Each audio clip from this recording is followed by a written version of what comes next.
Stories. The world is full of them. Some might make you feel as though they could be about any one of us. And others, well, maybe they're about all of us. Today's story is about 3 university students, much like you and I, trying to find themselves, trying to make their way through school, through life. But things don't always go according to plan. Let me tell you about Ginny. Ginny was always the top student in her school. You know the type, the one that everyone looked up to, driven, focused, always chasing perfection. From the outside, she seemed untouchable. But when she got into uni, everything changed. Suddenly, she was surrounded by people who were just as smart, just as talented, and maybe even more than she was.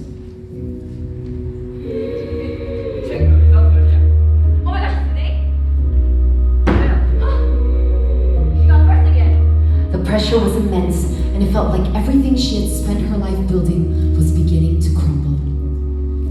Something inside her began to change.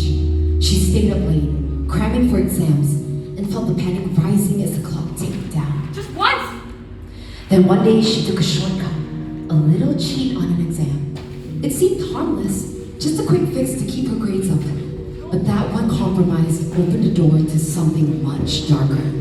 And that's how her spiral began. What started as a one-time thing became her go-to solution whenever she felt like she couldn't keep up, at least just until things got better. But they didn't. The lies grew, stacking on top of each other, and with them, the guilt. None of her achievements were her own. Janie couldn't sleep. She couldn't look at herself in the mirror without seeing someone she didn't recognize. Gone was the hardworking and honest person she used to be. Now, she was a fraud. And then there was Adam, the guy who was part of every friend group and who was at every social event. And oh, did I mention he was also part of the university's dance troupe?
Is always the center of attention. He must be the lucky one, right? Well, reality isn't always as pretty. There was a side to him that bordered on obsession with the need to be seen. He didn't know how it started, but he found himself in a constant chase.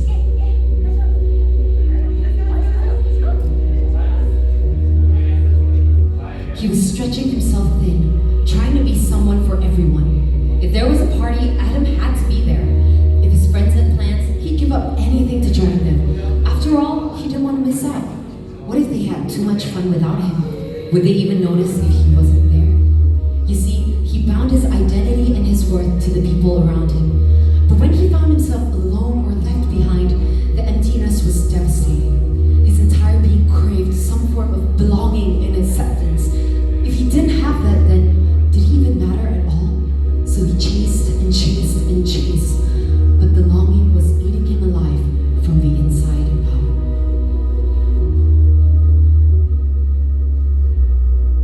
And lastly, we've got Joe.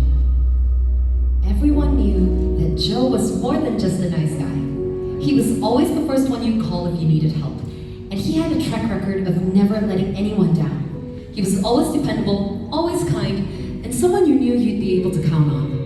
That was sweet until it it started to take its toll. The more people asked for his help, the more he felt their expectations on him rise. He had to keep this facade of being the one everyone could look up to. The pressure began to build as Joe scrambled to retain his perfect image, and over time, resentment crept in. He felt like he had to become exactly what everyone needed, and he found himself masterfully crafting personas based on what he thought everyone else wanted to see. Because if he wasn't all those things, then who was he? He didn't know the answer. With each new persona he fed others with, he began to lose sight of who he truly was.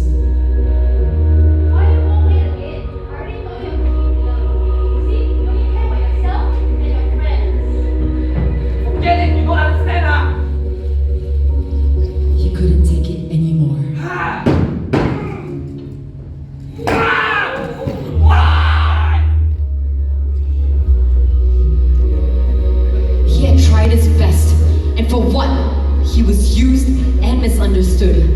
Now, no one knew the real him. And these are the stories of today.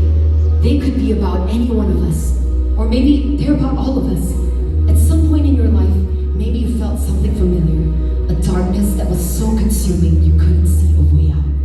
Because of sin, we live in a broken world, filled to the brim with pain and suffering, sometimes caused by others and sometimes by ourselves. But that's not the end of the story.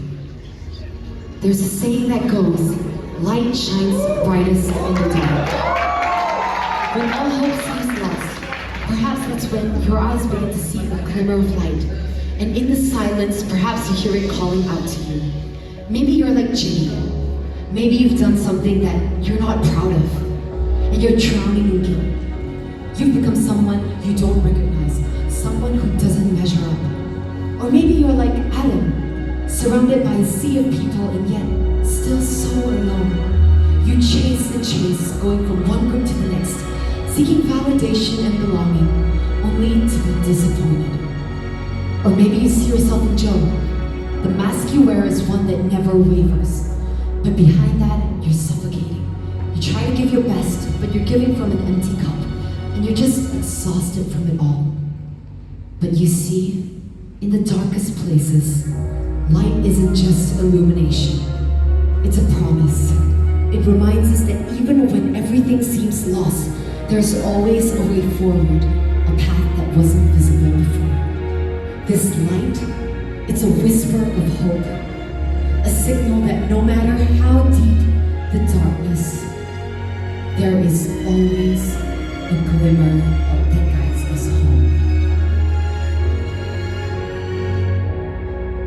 What was shrouded in darkness is now unraveled by the light. We find forgiveness and also the strength to forgive. Hope that reminds us there is tomorrow and grace to get up and to carry on. And that, my friends, is the good news.